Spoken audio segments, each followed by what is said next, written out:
मगध का भविष्य दिख रहा है मुझे। मिल गया है मुझे मगध सम्राट। मगध की राजगद्दी पर अब चंद्रगुप्त बैठेगा और मैं इसे उस राजगद्दी तक पहुंचाऊंगा। चाणक्य को मगध सम्राट धनानंद ने देश निकाला दे दिया था। चाणक्य की मुलाकात रास्ते में 14 साल के चंद्रगुप्त से होती है। चंद्रगुप्त रास्ते में जा रहे 2 अपरिचित यात्रियों को बचाने के लिए डाकुओं से भिड़ जाता है। चाणक्य उससे प्रभावित होते हैं। धनानंद, तूने अपने अहंकार में मगध की मिट्टी को कलंकित किया है, लेकिन आज और अभी से इस कलंक को मिटाने की प्रक्रिया शुरू हो गई है। अब समय नहीं है तेरे पास धनानंद। बहुत जल्द तेरा लहू सिंचित करेगा मगध की पावन भूमि को। मेरी खोज आज पूरी हो गई है। चंद्रगुप्त ने चाणक्य की बहुत बड़ी चिंता दूर कर दी थी।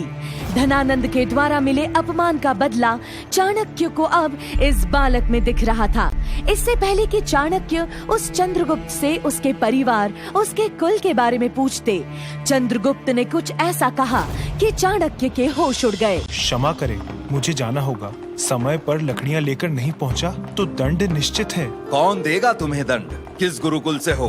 गुरु कौन है तुम्हारा? मेरा कोई गुरु नहीं, मैं दास हूँ अपने मालिक का। कौन है तुम्हारा मालिक? मैं उससे मिलना चाहता हूँ। मैं तक्षशिला विश्वविद्यालय का आचार्य हूँ। मैं चाहता हूँ कि तुम मेरे साथ तक्षशिला चलकर अपनी शिक्षा पूरी करो। मैं भी पढ़ना चाहता था, लेकिन शायद वो मेरे भाग्य में नहीं है।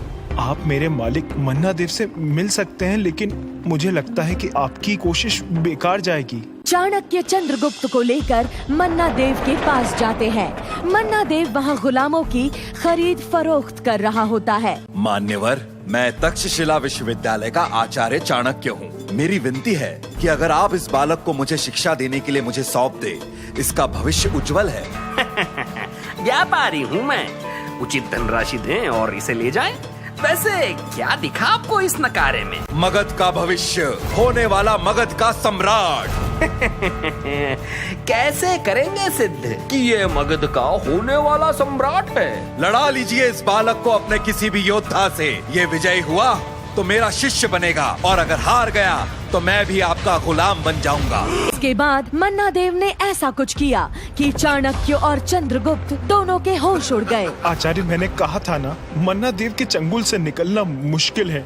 अब मेरी मौत तय है। लेकिन आचार्य चाणक्य ने चंद्रगुप्त के कान में कुछ कहा। उसके बाद चंद्रगुप्त ने कुछ ऐसा किया कि मन्ना देव के पैरों तले जमीन खिसक गई। चंद्रगुप्त के कान में कौन सा मंत्र दिया आचार्य चाणक्य ने? मन्ना देव ने चंद्रगुप्त को छोड़ने के लिए कौन सी शर्त चाणक्य के सामने रख दी थी? चंद्रगुप्त का मन्ना देव की शर्त से डरने का कारण क्या था? क्या चंद्रगुप्त मन्ना देव के चंगुल से आजाद हो पाएगा? आगे की कहानी जानने के लिए तुरंत डाउनलोड कीजिए पॉकेट FM ऐप और सुनिए चाणक्य।